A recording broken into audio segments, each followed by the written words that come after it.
video. Today we're going to be talking about this drone we have bought, and I want you to take a guess of how much it was. Put your guesses in the comments and we will tell you if it was right next video. So let's open this up. Okay, here we've got a case, and when we open it up we have our drone here, some batteries, and our controller right over here. I did open it the wrong way, unfortunately, so some things did fall apart. And then over here we have some propeller guards, which are for the propellers to protect them. We also have a charger for the drone if we need some extra charge.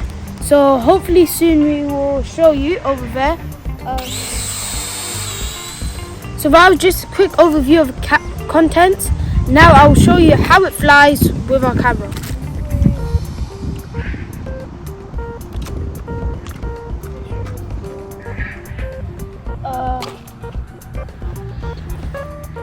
Shall I turn it on?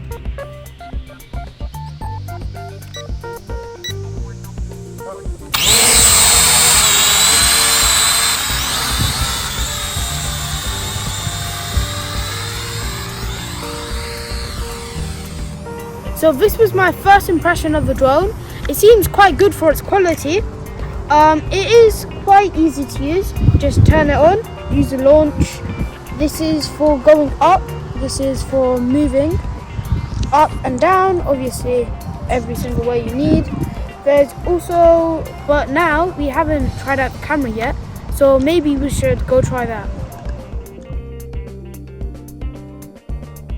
So for a conclusion on our short video about this drone, it is pretty nice. It's a good toy to play around with. I like the controller, but one thing is about the camera, it isn't very good at all, and the quality isn't great, so I wouldn't recommend it for a good camera or taking videos and stuff like that. But as a toy to have some fun every now and then, maybe in a field or park like this, I think it's great. So I just learned that on the drone controller there's a flip button, so you can make the drone do a flip, which is very cool. I can't do it right now because